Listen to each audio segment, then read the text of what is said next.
រស្មីចំឡែករាំងស្មីផ្លែកខុសពីធម្មតាជំនោបបកក្រអូបក្លិនកាថ្នាក់ធ្នមដល់ដួងចិន្តា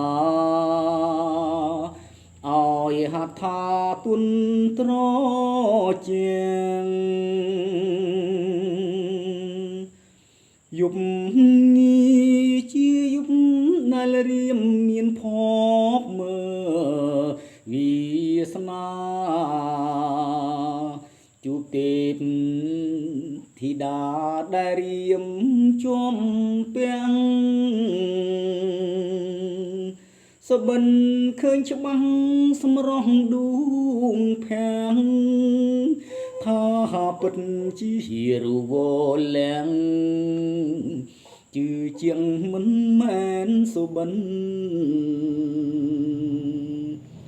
រៀមបានថ្នាំងធ្នមក្រសោបអបរាងកាយចិត្តស្នេហ៍មិនណាយដូចឋាន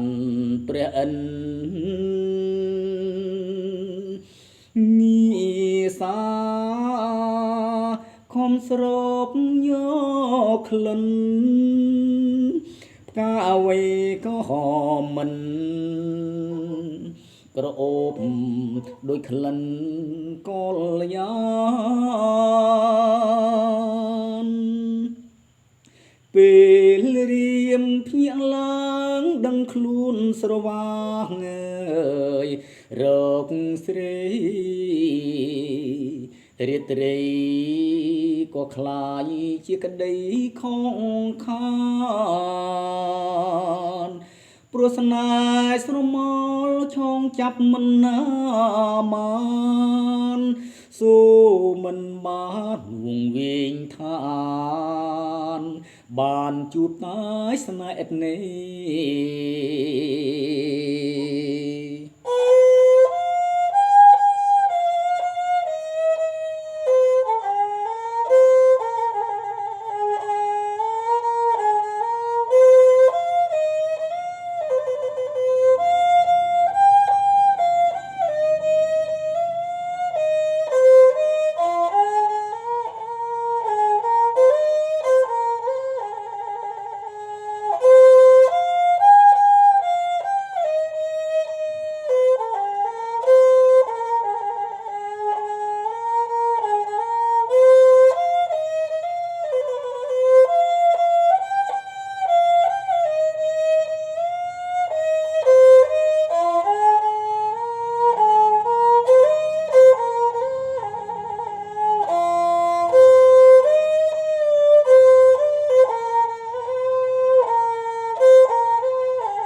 រៀមបានក្រសោបអបរាងកាយចិនស្នេហ៍មិនណាយដូចឋានព្រះឥន្ទនីសាគុំស្រោបយកក្លិនផ្កាអ្វីក៏មិនក្រអូបដូចក្លិនកល្យានពេលរៀមភ្ញាក់ឡើងដឹងខ្លួនស្រវាង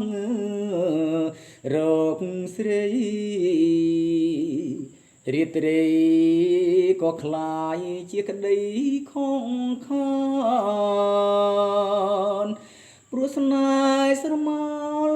ចាប់មិនបានសូមិនបានវងវែងឋាន បានជួបតែស្នេហ៍នេះ Hãy subscribe cho kênh Ghiền Mì Gõ Để không bỏ lỡ